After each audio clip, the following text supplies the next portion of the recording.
for the White House that deals with President Trump's executive order seeking to end birthright citizenship. The president sitting in the courtroom today as well, and NTD's Arlene Richards was also in the courtroom. Arlene, this is the first time that a U.S. president has attended oral arguments at the Supreme Court.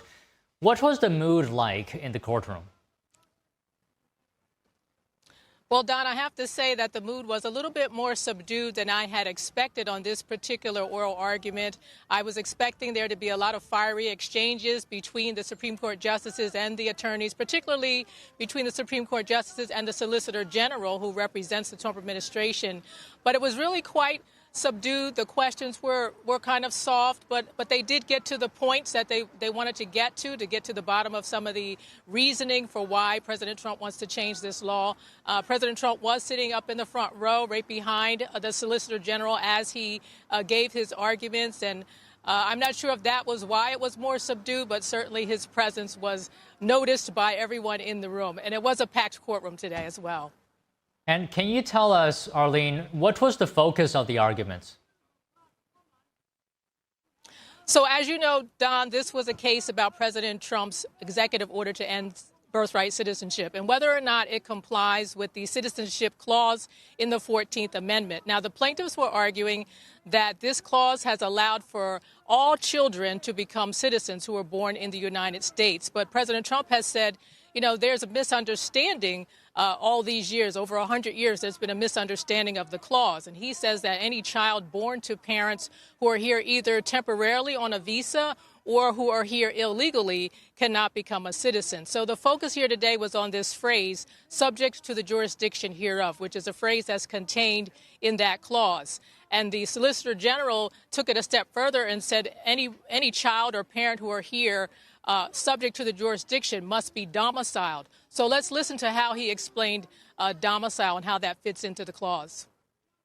If you look at the text of the clause, we believe it says, you know, born in the United States, born or naturalized in the United States and subject to the jurisdiction thereof are citizens of the United States and the states of which they reside. So there's a constitutional guarantee that applies to both federal or national and state citizenship. And the key point we make there is that that word reside, if you look at, for example, section 1473 of Justice Story's commentaries, was understood to mean domicile.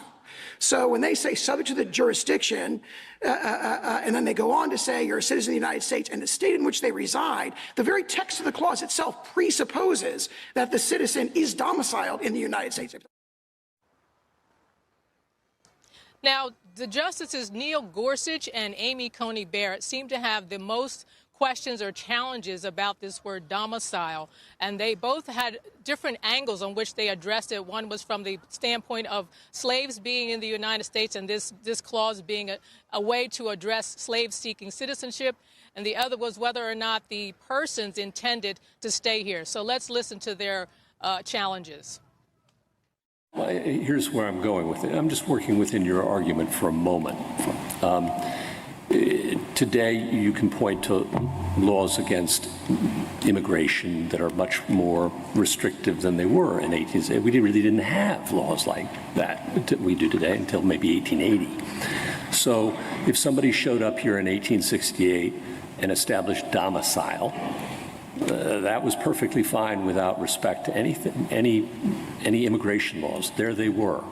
And so why wouldn't we, even if we were to apply your own test, come to the conclusion that the fact that someone might be illegal is immaterial? In your reply brief, that the children of slaves who were brought here unlawfully, in defiance of laws forbidding the slave trade, would in fact be citizens. And we can imagine that their parents were not only brought here in violation of United States law, but were here against their will, and so maybe felt allegiance to the countries where they were from. And you say that the purpose of the 14th Amendment was to put all slaves on equal footing, newly freed slaves on equal footing, and so they would be citizens. But that's not textual. So how do you get there? You say it in just a few sentences, so can you elaborate? Now, all of the justices asked pretty similar questions to the plaintiff's attorney about jurisdiction and domicile. And the plaintiff's attorney basically said that domicile wasn't relevant here. And a lot of the justices wanted to get her take on, what subject to jurisdiction thereof meant and how it applied in this case. And of course, she hammered home her argument that this clause has applied to all children born in the United States since the late 1800s. I feel like the justices in general, I can't really tell today where they're leaning, but I think in general, they're reluctant to want to change a law that's been in place for over 100 years, that's been followed in one certain way, and now change the rule. Because one of the questions that was asked was, how would that look? How would we do that? And Justice Amy Coney Barrett said it could be a mess. So we're going to hear their ruling on this by June, late June or July. Back to you, Don. All right, Arlene, the kids behind you are very enthusiastic about your report. Thank you very much. States that decline to opt into the education